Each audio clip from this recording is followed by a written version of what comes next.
Guns. DIY. Travel. Art. Renegade. Open Channel. Hello guys, welcome back to my YouTube channel. In today's video, gagawa po tayo ng magazine pouch. Ayan. Unang step po natin ay maglalagari po tayo ng plywood. Ayan, kukunin po muna natin yung sukat ng magazine. Ayan po, ano yung magazine. Gagawa tayo ng pattern. Ayan, gagawa po tayo ng plywood na hulmahan. Doon natin yung hulmahang PVC. Ayan, ito na guys. Ito po yung PVC natin. Iinitin po muna natin sa gasol. Ayan, idadarang po natin sa init ng gasol para lumambot at pag malambot na po, iuhulma na natin sa nilagari natin na plywood na kasukat ng ating magazine.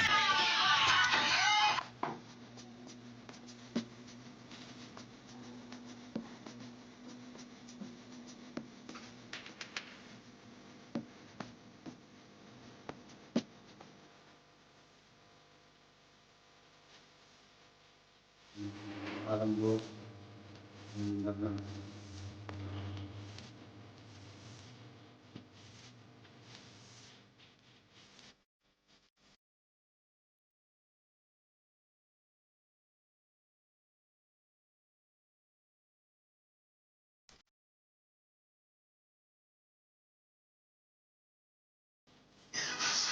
So yun guys, makikita nyo naman, lumalambot na po ang PVC natin. Ayan po, medyo nauunat na siya. Ayan po mga idol, huhulmahin na po natin ang PVC gamit ang plywood na hulmahan.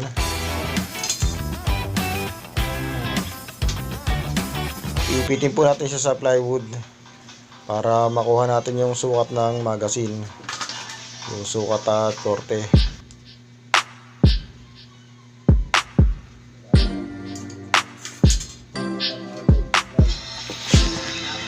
Ayan guys, ipitin po natin sa dalawang tabla ng plywood. Napakan po natin para ipit na ipit, para makuha yung tamang sukat ng magazine.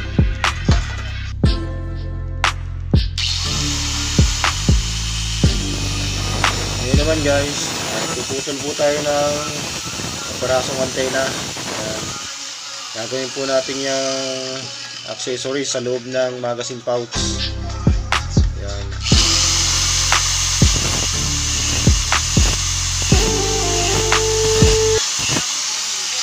Makikinisin lang po natin yung magkabilang dulo saka yung mga corner nitong pinutol natin antena para magalikot siya sa loob ng magazine pouch, dire-diretsong ikot at hindi bumabara-bara.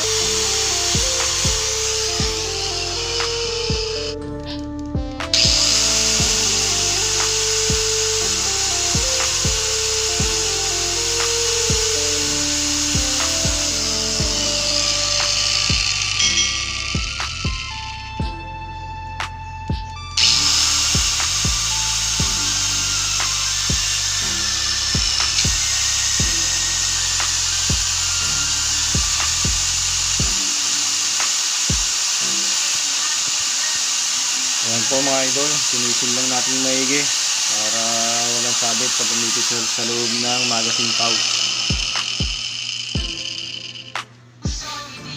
So ito na yun guys, ito po yung lagay niya sa loob ng magazine.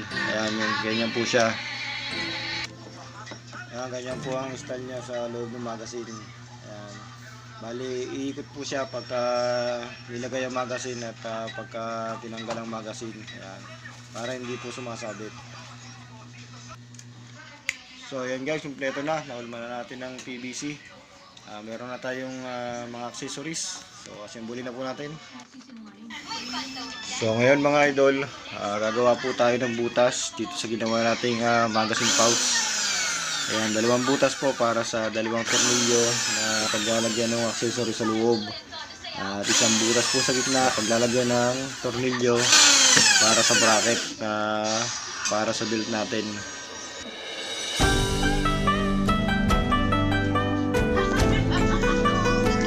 So yan mga idol, simulan na po natin ang pag-assemble.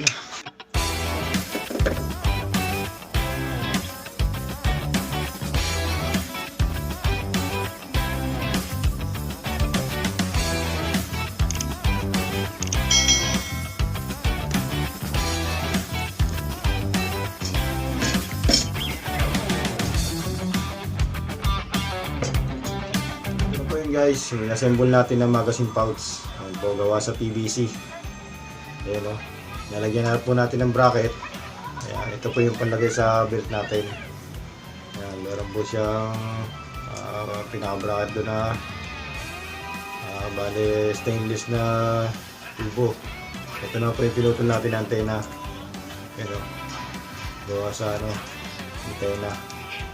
Ayan, auto-producer nitong Allen bolt. Ito po, Allen bolt. So, hindi pa po masyadong plain ng pagkakapitura natin. Medyo hukab-hukab. Ayun o. Ito yung stopper niya para hindi mahulog yung magazine sa ilalim. Ayan, ito pa yung ilalim niya. Stopper. Okay guys, that's all.